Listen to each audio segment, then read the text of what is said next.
Madame Zimmermann, Monsieur Poplin. Merci, Monsieur le Président. Notre collègue Gosselin a commencé son intervention, qui était la première, en employant les mots d'ironie et de méfiance. On sent bien aussi, au travers de quelques interventions qu'il peut y avoir, des procès d'intention qui pourraient être faits.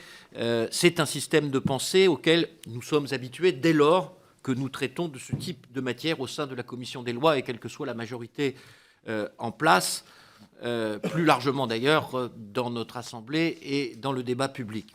Vous l'avez dit, monsieur le rapporteur, vos propositions ne résultent pourtant pas d'une pensée machiavélique ou d'une simple aspiration personnelle. Vous avez fait le choix de les fonder exclusivement sur les observations formulées de manière récurrente par des organismes, autorités ou juridictions tels que le Conseil constitutionnel, la Commission nationale de contrôle des comptes de campagne, le Conseil supérieur de l'audiovisuel, etc. Organismes qui ont officiellement fait connaître, souvent de manière convergente et de manière répétée, les limites auxquelles le droit actuel les confrontait lors de chaque scrutin présidentiel. Alors cette démarche qui réduit le champ de vos propositions et qui sans doute, on le voit bien à travers différentes propositions qui ont émané de la discussion, limite une part de nos aspirations à formuler quelques autres modifications, me semble cependant adaptée aux circonstances et à l'état d'esprit du moment. Elle vous exonère en effet de tout soupçon de volonté de manipulation.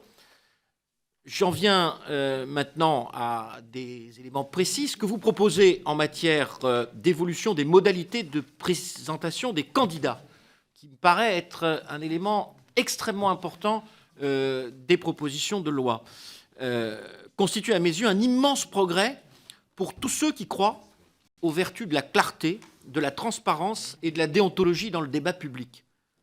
Vous organisez à travers cette proposition la fin de l'opacité des manœuvres et des parties de poker menteurs qui sont constatées lors de chaque période de parrainage avant une élection présidentielle.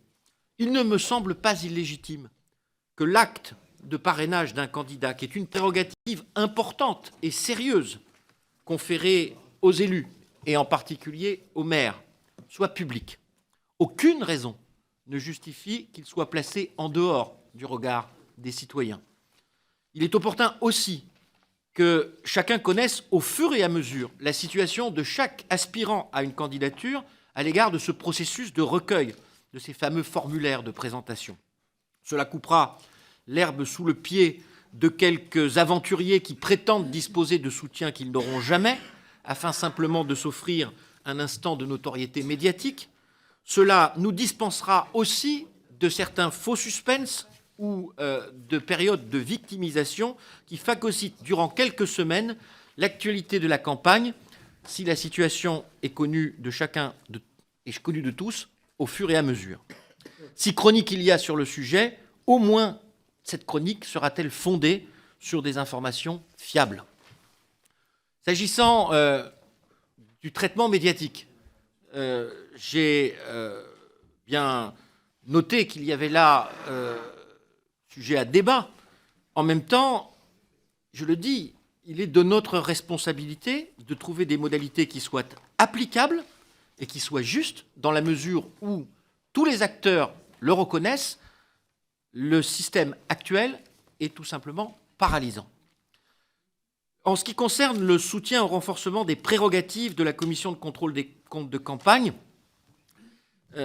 rappelons qu'elle a elle-même reconnu, en particulier à l'occasion de la dernière élection présidentielle, mais pas seulement, les limites de ses capacités d'investigation. Il est donc nécessaire d'essayer de les renforcer. On a bien vu combien la fraude, en particulier sur des suspicions de dépassement des plafonds, pouvait être massive. Je souscris en outre à ce qu'a dit notre collègue Lagarde sur l'utilité qu'il y aurait à réfléchir à des modalités d'appel des candidats afin qu'ils aient la possibilité de davantage pouvoir se justifier sur les critiques qui peuvent leur être fondées. Sur les horaires, c'est vrai que c'est une question complexe. Moi, je pense qu'elle est spécifique à l'élection présidentielle, parce que c'est un scrutin national et que c'est là qu'on est le plus confronté à une situation où nous continuons, dans les territoires dont je suis l'élu, des territoires urbains, nous continuons d'aller voter et nous avons, en tout cas la dernière fois, il y avait même des dépêches AFP, alors que AFP, hein, pas des sites Internet venant de l'étranger, etc. Mais enfin, en tout cas, on continuait d'aller voter et on avait déjà le résultat de l'élection. Je pense que ça n'est pas tenable. Je pense que toute disposition qui viserait à interdire sont des dispositions qui seraient vaines. Et donc, le fait de prévoir que les premiers votes s'arrêtent à 19h, parce que concrètement, ce que prévoit la proposition de loi, c'est ça. Ça n'empêchera pas de pouvoir continuer d'aller voter jusqu'à 20h, mais pratiquement, le fait que les derniers votes continuent jusqu'à 19h, c'est-à-dire oblige un certain nombre de villages à aller à 1 heure de plus, empêche le travail de modélisation, de projection des votes, et donc fait qu'on ne connaîtra pas avant l'heure fatidique un résultat qui soit fiable. Enfin, par contre, sur la durée de prise en compte des dépenses de campagne, ce que vous proposez, monsieur le rapporteur, à savoir 6 mois au lieu d'1 an, je pense que cette proposition, ça a été dit par d'autres intervenants, serait justifiée pour tous les autres scrutins. Parce que, compte tenu de la durée effective des campagnes électorales, que ce soit pour une législative, une municipale, une élection départementale, on voit bien qu'au-delà de 6 mois, c'est abusif. Vous avez fait le choix de vous concentrer, j'ai approuvé ce choix, sur l'élection présidentielle. Précisément, je pense que l'élection présidentielle est le seul scrutin pour lequel ce n'est pas justifié de ramener à 6 mois. 1 an, compte tenu en plus des pratiques nouvelles qui sont celles des primaires, etc., c'est quand même si 80% des dépenses sont réalisées dans les 6 derniers mois, 1 an, ça me paraît être la bonne durée, et je pense qu'il ne serait pas de bonne politique de le ramener à 6 mois. C'est la raison pour laquelle le groupe socialiste, républicain et citoyen présente un amendement en ce sens, mais à ce détail près, je veux vous exprimer, comme l'a fait Elisabeth Pochon avant moi, mon soutien total aux propositions que vous avez formulées. Merci, Monsieur Poplin.